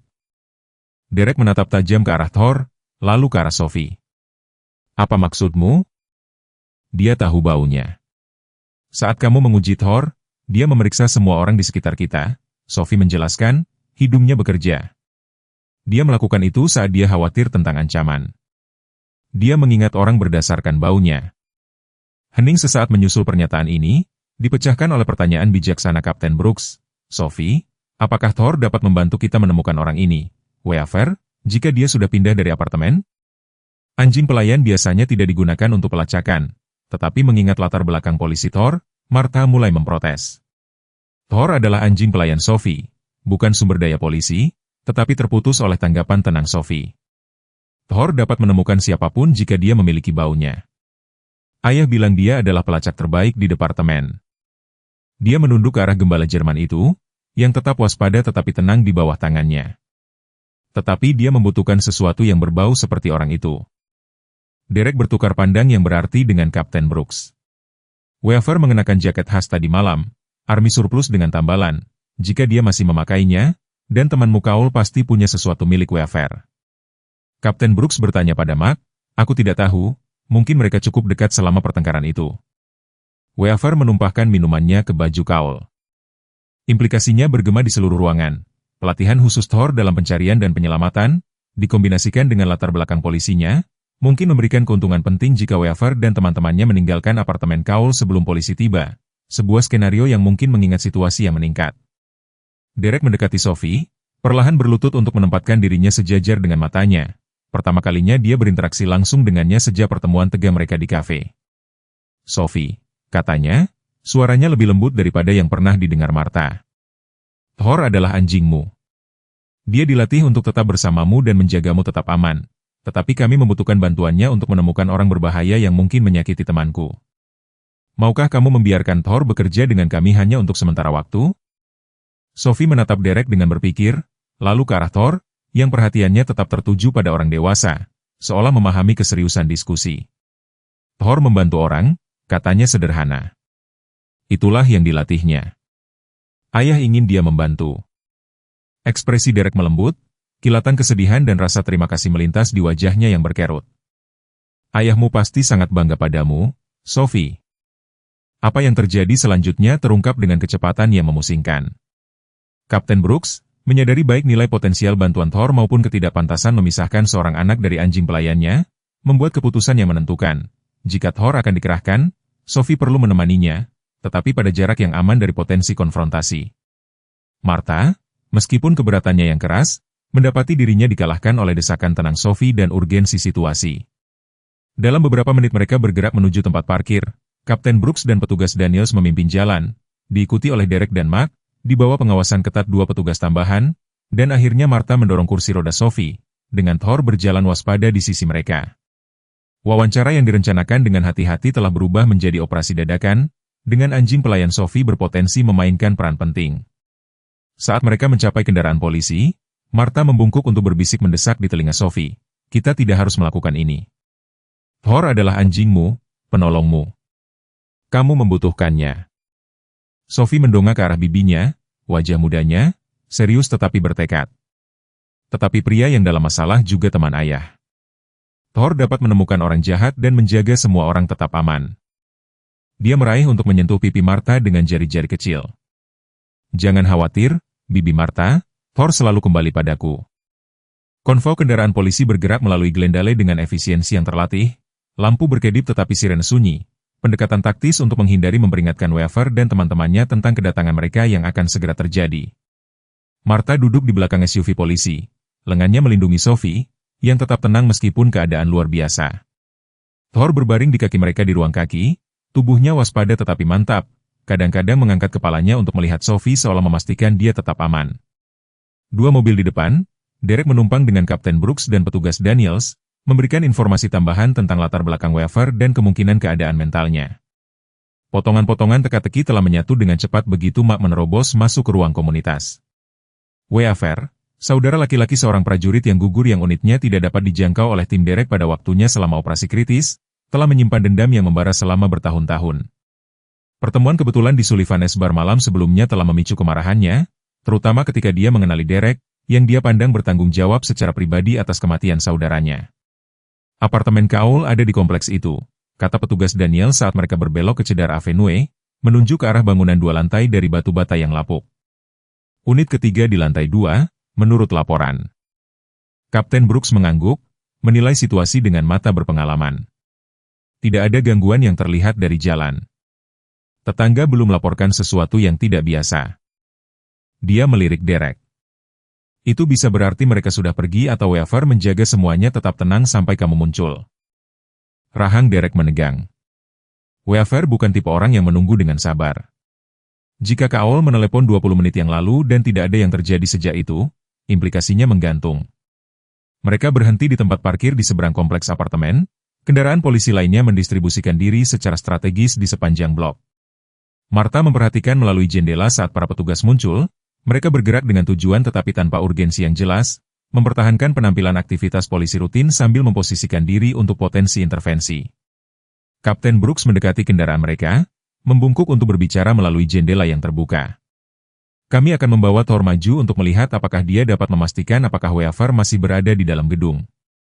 Sophie akan membutuhkanmu untuk menanganinya, karena dia dilatih untuk meresponsmu secara khusus, tetapi kamu akan tetap di sini di dalam kendaraan bersama petugas Reynolds. Sophie mengangguk dengan sungguh-sungguh, wajah kecilnya tenang meskipun ketegangan di sekitarnya.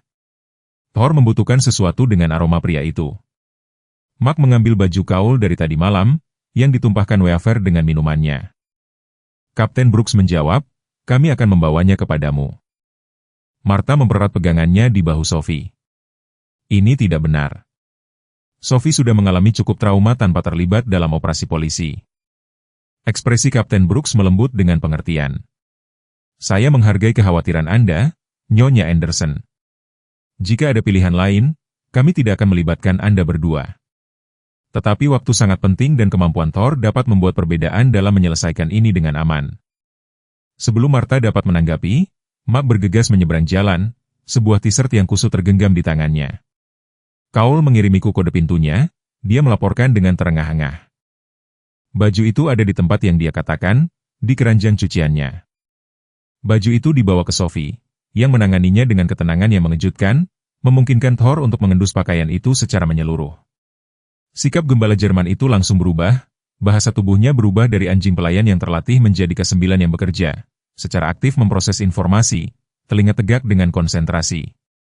Dia mengingat pelatihannya, petugas Reynolds berkomentar dari kursi pengemudi, memperhatikan Thor dengan apresiasi profesional. Ya, keterampilan itu tidak pernah benar-benar hilang dari mereka. Sophie membelai kepala Thor dengan lembut. Dia tahu ini penting. Dia bisa tahu dari bagaimana semua orang bertindak.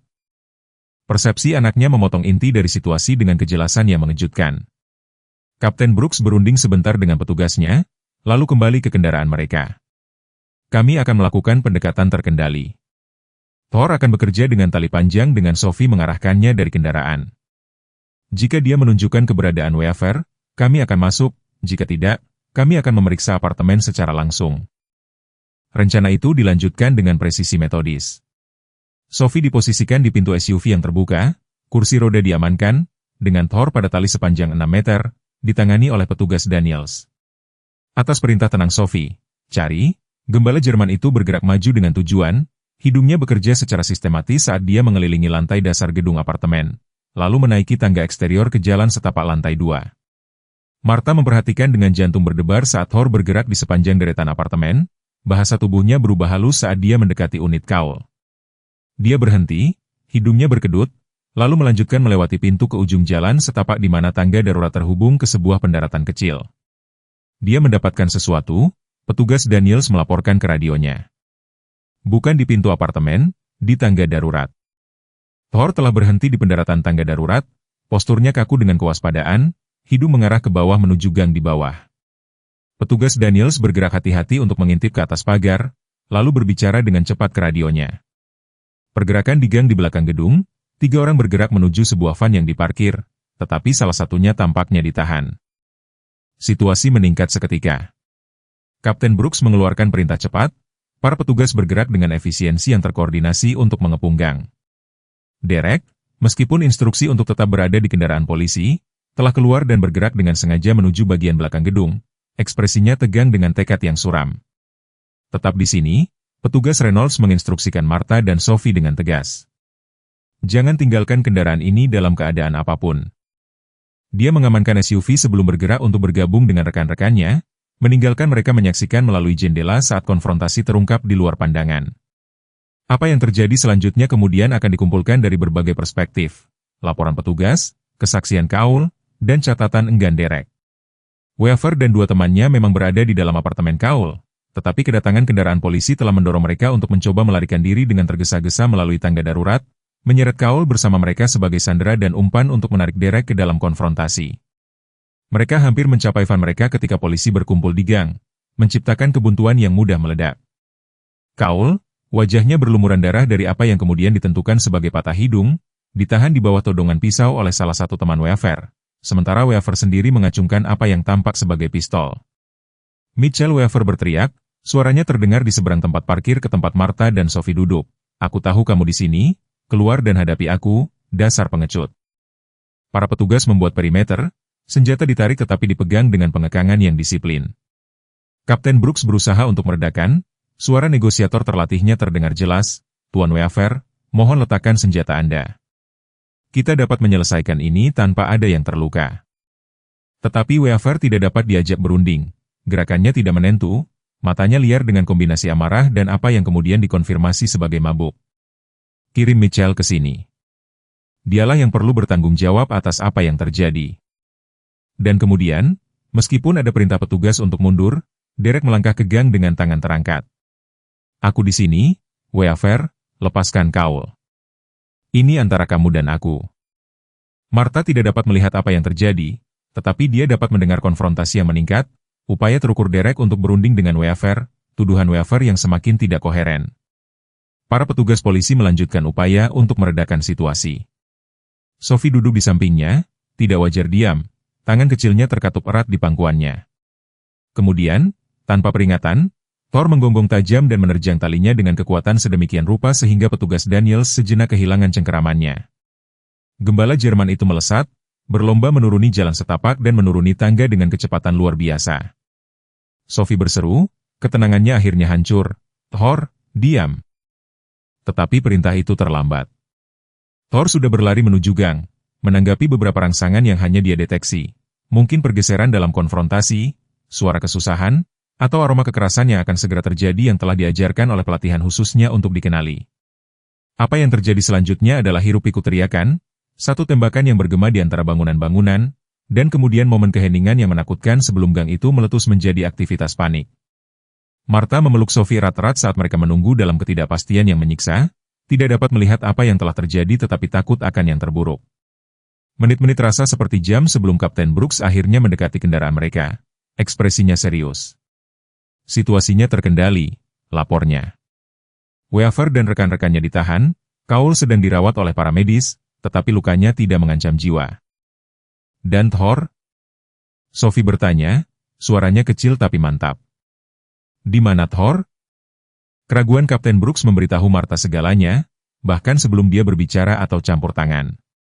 Ketika Weaver mengarahkan senjatanya ke Derek, dia tertembak. Wajah Sophie kehilangan warna, tubuh kecilnya menegang dalam pelukan Martha. Apakah dia mati? Pertanyaan itu muncul nyaris lebih dari sekadar bisikan. Tidak, Kapten Brooks meyakinkannya dengan cepat. Tetapi dia terluka parah. Peluru itu mengenai bahunya. Para petugas mengangkutnya ke rumah sakit hewan darurat sekarang. Derek bersamanya. Dunia tampak miring di bawah Martha saat dia berjuang untuk memproses apa yang telah terjadi.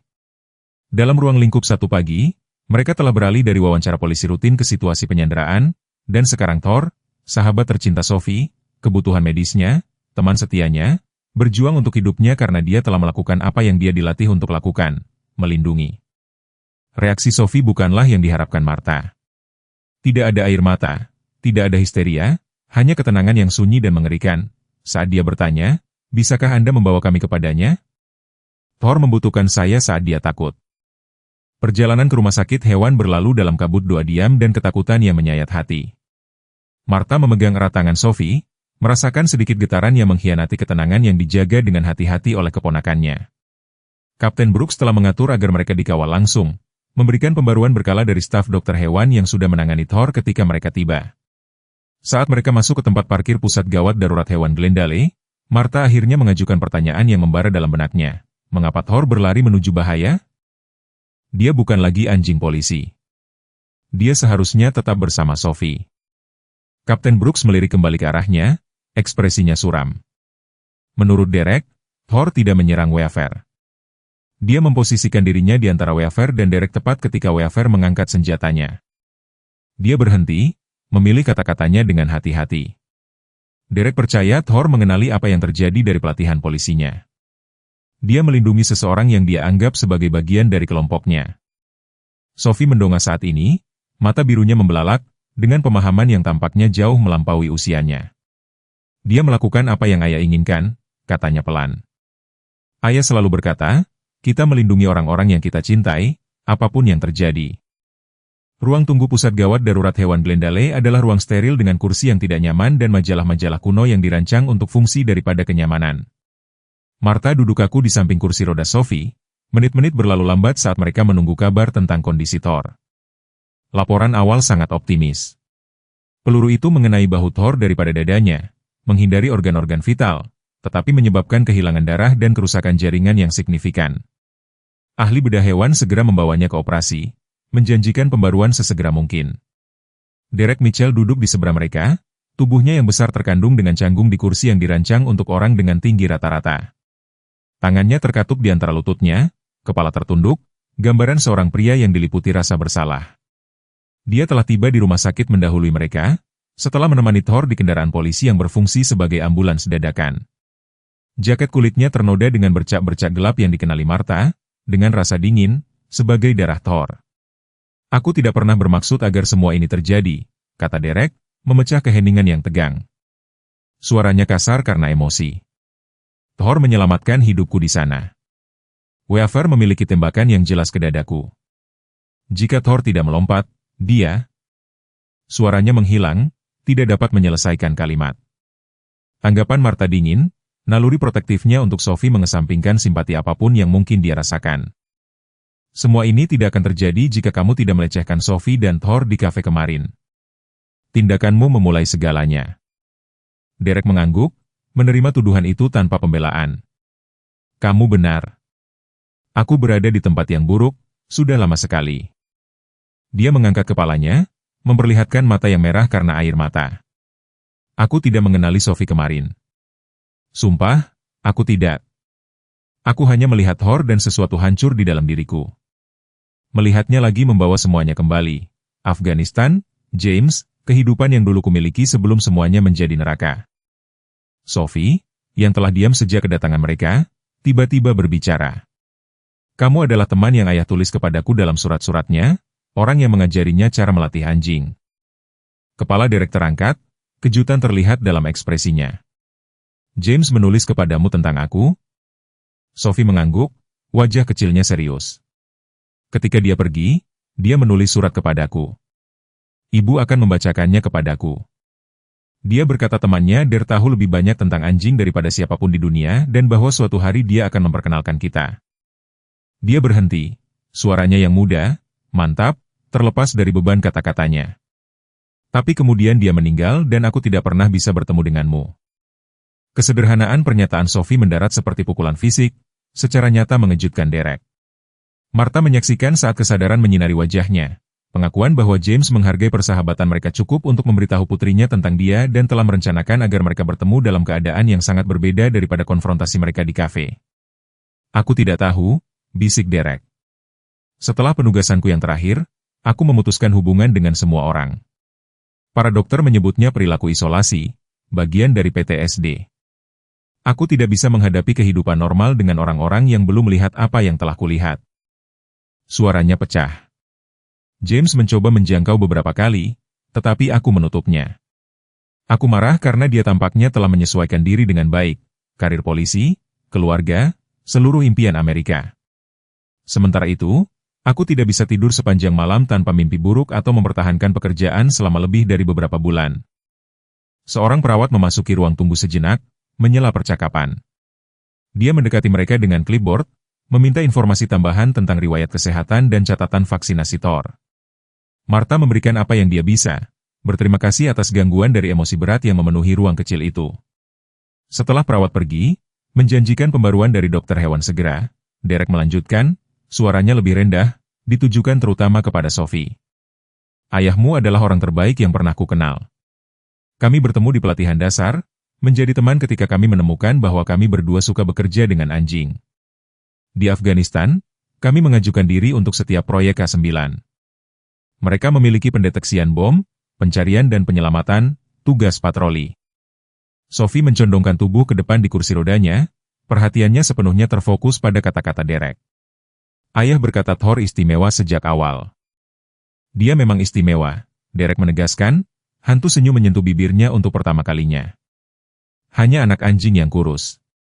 Ketika kami menemukannya setengah kelaparan dan bersembunyi di bawah bara kami, James mulai menyelinapnya makanan dan aku mengajarinya perintah dasar. Yah, sebagian besar. Pada saat penugasan kami berakhir, dia mengikuti kami kemana-mana, sudah menunjukkan kecerdasan yang membuatnya menjadi anjing pelayan yang luar biasa.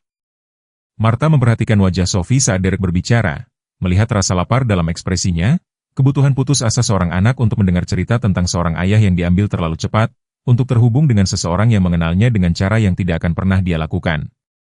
Terlepas dari kemarahan yang masih melekat pada Derek, Martha tidak dapat menyangkal Sophie koneksi tak terduga ini ke masa lalu James. Ledakan yang melukaiku seharusnya mengenai kami berdua, Derek melanjutkan, matanya sekarang tertuju pada titik di luar dinding ruang tunggu. Kami sedang berpatroli dengan unit kami. Thor bersama kami, tidak resmi, tetapi dia telah menjadi maskot tidak resmi kami dan detektor bom dasar. Dia memberitahu, tiba-tiba mulai menggonggong dan mencoba mendorong kami mundur. Suara Derek menegang. Aku pikir dia hanya gelisah. James mendengarkannya. Dia selalu mempercayai naluri Thor lebih daripada aku. Implikasinya tergantung di udara di antara mereka. Martha merasakan napasnya tersendat, mengantisipasi apa yang akan terjadi selanjutnya.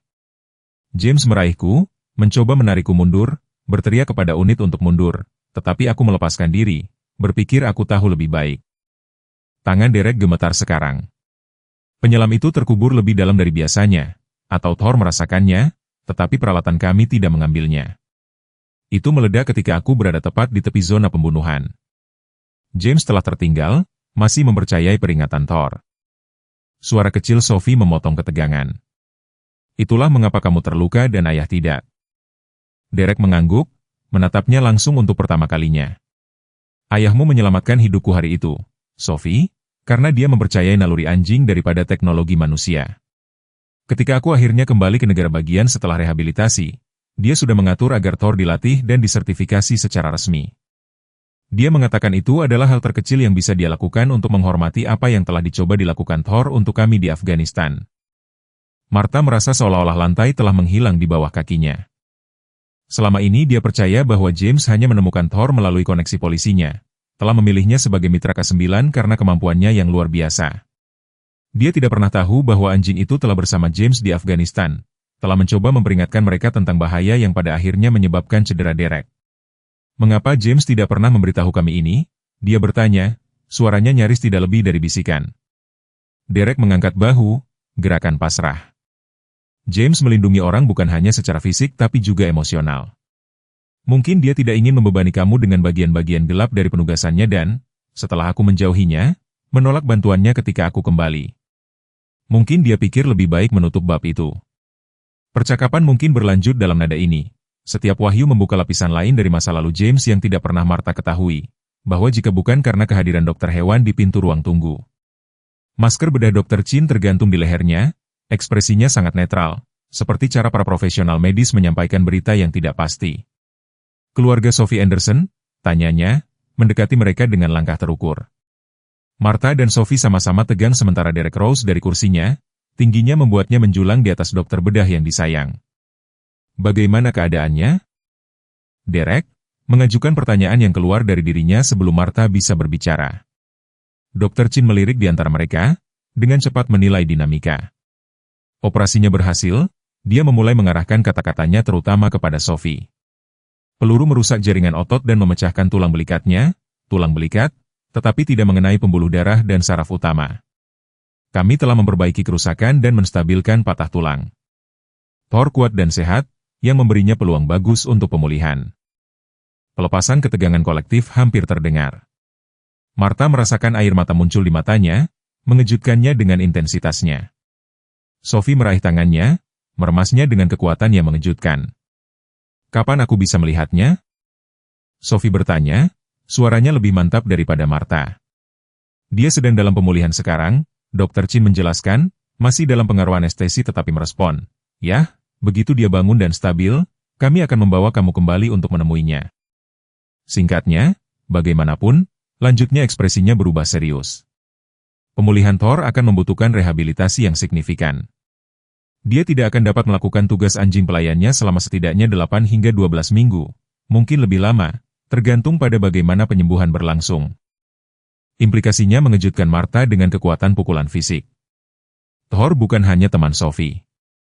Dia sangat penting untuk fungsi sehari-harinya, membantu transfer, mengambil barang-barang di luar jangkauannya, memberikan dukungan fisik yang memungkinkannya mengukur kemandirian meskipun lumpuh. Bahkan yang lebih penting, ia dilatih untuk mengenali tanda-tanda awal disrefleksia otonom dengan baik, komplikasi cedera tulang belakang yang berpotensi mengancam jiwa yang telah dialami Sophie 2 kali sejak kecelakaan itu. Tapi aku butuh Thor, kata Sophie, menyuarakan kekhawatiran Martha. Untuk pertama kalinya sejak konfrontasi di kafe, ketenangannya retak, bibir bawahnya sedikit bergetar. Bagaimana aku bisa mengelola tanpa dia? Sebelum Martha dapat menanggapi dengan jaminan, seperti yang tidak sepenuhnya dia yakini, Derek melangkah maju, berlutut di samping kursi roda Sophie untuk membawa dirinya ke tingkat matanya. Sophie, aku tahu aku orang terakhir yang memiliki hak untuk menawarkan bantuan, tetapi aku melatih anjing layanan militer selama bertahun-tahun. Aku bisa membantu rehabilitasi Thor dan sementara itu aku bisa menggantikan beberapa tugasnya. Tawaran itu menggantung di udara yang tak terduga seperti rumitnya. Martha menatap Derek mencoba untuk mendamaikan pria agresif dari kafe dengan prajurit yang patah ini berlutut di depan keponakannya menawarkan bantuan yang tampak lancang dan sangat dibutuhkan. Kamu akan melakukan itu? Sophie bertanya suaranya kecil tapi penuh harap. Derek mengangguk, ekspresinya serius, dengan ketulusan. Ini yang paling bisa kulakukan. Thor menerima peluru yang dimaksudkan untukku dan ayahmu. Suaranya tersendat.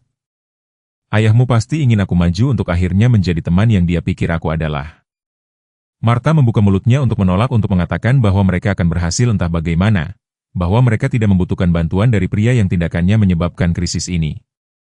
Tetapi sebelum dia bisa berbicara, Dr. Chin menyela dengan profesionalisme yang lembut. Sebenarnya memiliki seseorang dengan pengalaman pelatihan anjing layanan akan sangat bermanfaat bagi pemulihan Thor. Proses rehabilitasi khusus terutama untuk anjing pekerja yang perlu kembali ke tugas-tugas tertentu. Dia menatap Derek dengan minat baru.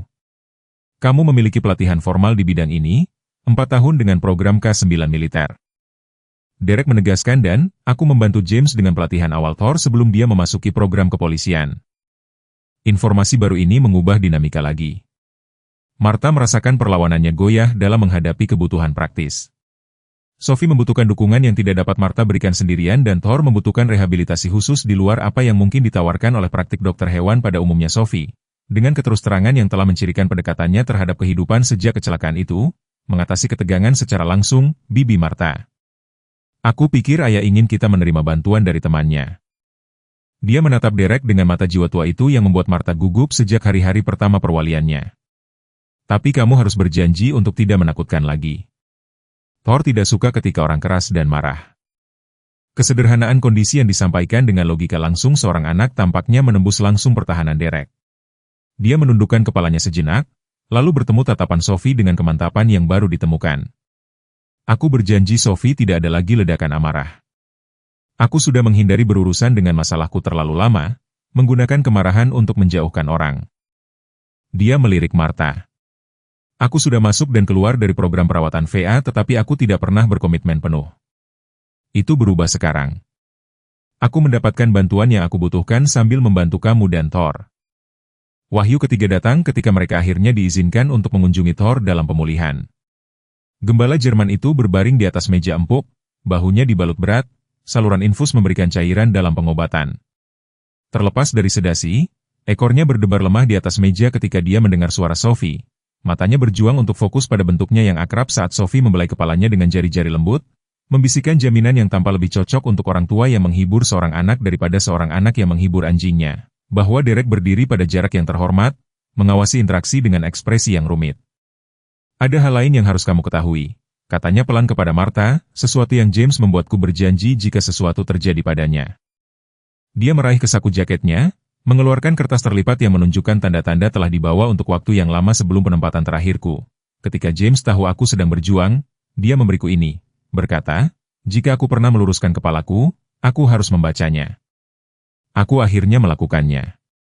Tadi malam, setelah aku mengenali Sophie di kafe, Martha menerima kertas itu dengan jari-jari gemetar, membukanya untuk mengungkapkan tulisan tangan James yang akrab, skrip yang rapi dan tepat yang telah mengisi kartu ulang tahun dan catatan Natal sepanjang masa kecil mereka bersama.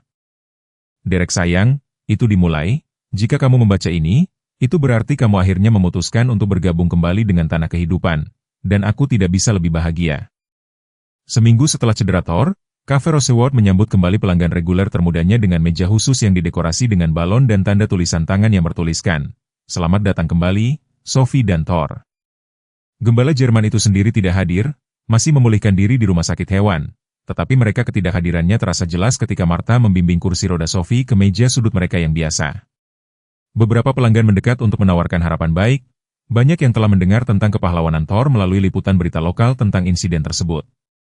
Elaine yang biasa bertanya kopi sudah di tangan saat dia menyambut mereka dengan keakraban yang hangat.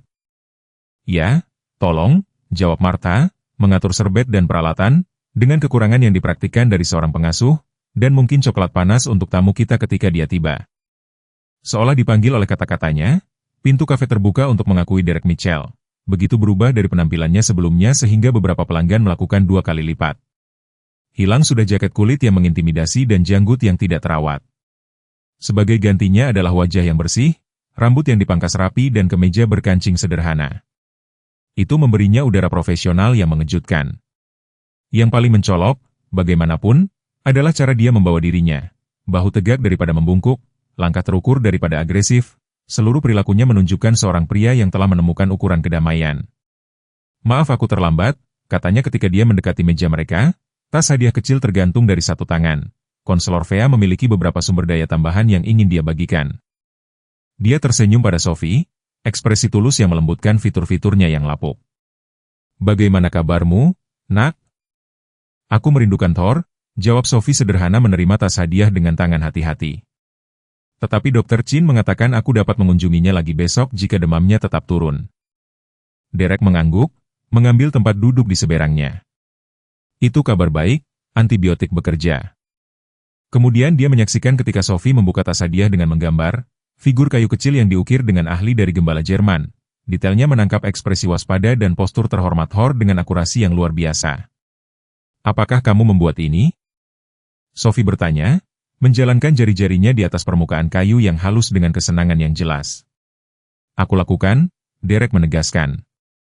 "Ukiran kayu telah menjadi bagian dari terapiku untuk sementara waktu sekarang membuat tanganku sibuk dan pikiranku fokus."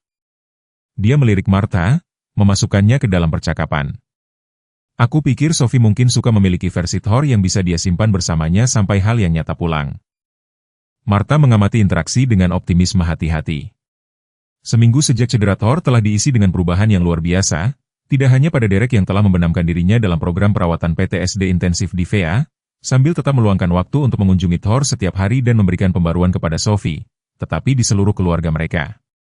Surat dinas game, yang telah dibaca dan dibaca ulang oleh Martha sampai lipatannya mengancam untuk robek, telah mengungkapkan kedalaman, melalui persahabatan saudaranya dengan Derek, yang tidak pernah dia duga. "Jika sesuatu terjadi padaku," James telah menulis, "dan jika Sophie pernah membutuhkan lebih dari yang Martha dapat berikan sendiri, kamu adalah orang yang aku percayai. Derek, kamu memahami anjing layanan lebih baik daripada siapapun yang aku tahu dan, terlepas dari apa yang kamu yakini tentang dirimu sendiri, kamu memiliki lebih banyak hati dan keberanian daripada kebanyakan orang. Jangan biarkan apa yang terjadi di luar negeri mendefinisikan siapa kamu selamanya. Saudara yang aku kenal masih ada di sana dan putriku akan beruntung memilikimu dalam hidupnya." Nubuat kata-kata itu telah terbukti sangat akurat. Dalam ketidakhadiran Thor, Der telah turun tangan untuk membantu tantangan praktis perawatan harian Sophie, menemani mereka ke janji medis, membantu teknik transfer khusus yang telah dilatih untuk didukung oleh Thor, dan bekerja dengan terapis fisik Sophie untuk mempertahankan rutinitas latihannya tanpa asisten berkaki empatnya. Aku berbicara dengan Dr. Chin pagi ini, kata Derek, menerima coklat panas yang ditempatkan Elaine di depannya. Dia pikir Thor mungkin siap untuk perawatan di rumah dalam seminggu lagi, meskipun rehabilitasinya akan memakan waktu lebih lama. Aku telah meneliti harness adaptif yang akan memungkinkannya untuk mendukung kamu tanpa memberi beban pada bahunya yang terluka. Wajah Sophie cerah mendengar berita ini. Bisakah kita mengadaptasi rompi layanannya juga, sehingga dia masih bisa memakainya bahkan saat dia sedang menyembuhkan? Tentu saja, Derek meyakinkannya, dan aku telah menghubungi teman-teman anjing tentang anjing layanan sementara Thor menyelesaikan pemulihannya. Mereka memiliki anjing polisi pensiunan bernama Maverick yang sudah dilatih dalam bantuan mobilitas. Dia bisa menggantikan selama beberapa bulan tanpa mengganggu posisi Thor dalam hidupmu. Martha terus-menerus terkejut dengan ketelitian Derek. Komitmen tulusnya untuk memastikan kebutuhan Sophie terpenuhi. Selama pemulihan Thor. Seolah-olah membantu mereka telah memberinya tujuan yang telah hilang dalam hidupnya sejak pemecatannya jauh untuk menghormati persahabatannya dengan James sambil bergerak maju dari trauma yang telah menggagalkan hidupnya. Pintu kafe terbuka lagi, mengakui Kaul, hidungnya masih diperban dari konfrontasi dengan Weaver, tetapi senyumnya tulus ketika dia melihat mereka. Sejak kejadian itu, dia telah menjadi kehadiran rutin dalam kehidupan mereka juga, ketenangannya yang mantap memberikan penyeimbang bagi energi Derek yang lebih intens. Dia mendekati meja mereka, bertukar salam sebelum mengambil kursi keempat. Aku punya beberapa berita, dia mengumumkan mengarahkan kata-katanya terutama kepada Derek dan menelepon pagi ini. Weaver telah menerima kesepakatan permohonan, penyerangan yang diperburuk dan penahanan yang melanggar hukum. Dengan catatan sebelumnya, dia melihat waktu yang signifikan. Dia ragu-ragu, lalu menambahkan mereka merekomendasikan evaluasi dan perawatan psikologi sebagai bagian dari hukumannya. Derek mengangguk, ekspresinya menjadi tenang. Bagus. Weaver membutuhkan bantuan sebanyak konsekuensi. Dia bertemu tatapan Kaul dengan kemantapan yang baru ditemukan. Kita semua membawa bekas luka dari apa yang terjadi di sana. Beberapa hanya berjalan lebih dalam daripada yang lain. Ketika orang dewasa melanjutkan percakapan mereka, Sophie mengalihkan perhatiannya ke ukiran kayu Thor, jari-jarinya menelusuri konturnya dengan kasih sayang yang jelas. Martha mengamati keponakannya mencatat perubahan halus dalam perilakunya selama seminggu terakhir. Kepercayaan diri baru muncul meskipun kehilangan sementara anjing layanannya, tetapi ketahanan yang tampaknya tumbuh lebih kuat daripada lebih lemah dalam menghadapi kesulitan. 6 bulan kemudian, pada pagi musim gugur yang segar, Glendale Park menjadi tuan rumah bagi pertemuan yang tidak biasa. Di bawah naungan pohon ek yang daunnya telah berubah menjadi emas yang cemerlang, sejumlah kecil orang berkumpul di sekitar meja piknik yang khusus diadaptasi untuk akses kursi roda. Sophie duduk di tengahnya, diapit oleh Martha di satu sisi dan Derek di sisi lain. Thor berbaring dalam posisi layanan yang sempurna di samping kursi rodanya. Pemulihan gembala Jerman telah berkembang dengan sangat baik di bawah program rehabilitasi berdedikasi Derek. Harness khusus yang dirancang Derek memungkinkan Thor untuk melakukan sebagian besar tugas layanannya tanpa tegang. Bahunya yang menyembuhkan dan bekas luka yang terlihat di bulunya telah menjadi lencana kehormatan, bukti kesetiaan dan keberaniannya yang tak tergoyahkan. Aku pikir itu semua orang, kata Martha. Mensurvei pertemuan dengan kepuasan, kelompok itu termasuk banyak yang telah menjadi bagian dari lingkaran keluarga mereka yang diperluas. Kaul dan pacarnya Jenny, petugas Daniels dan Kapten Brooks, Dr. Shane dari rumah sakit hewan, terapis fisik Sophie, dan bahkan Elaine dari Rosewood Cafe, yang telah membawa kue yang didekorasi khusus untuk acara tersebut. Kalau begitu aku pikir sudah waktunya, jawab Derek, meraih kesakunya untuk mengeluarkan kotak beludru kecil. Dia mempersembahkannya kepada Sophie dengan hiasan seremonial. Kehormatan harus menjadi milikmu. Sophie membuka kotak itu untuk mengungkapkan medali layanan yang dipoles yang diukir dengan nama Thor dalam prasasti sederhana, untuk keberanian melampaui tugas. Dengan D dibantu, dia menempelkannya ke rompi layanan Thor, tepat di atas tambalan yang mengidentifikasinya sebagai anjing layanan. Ini adalah hari yang istimewa. Derek mengumumkan kepada teman-teman yang berkumpul suaranya, membawa otoritas nyaman dari seorang pria yang telah menemukan tempatnya di dunia 6 bulan yang lalu.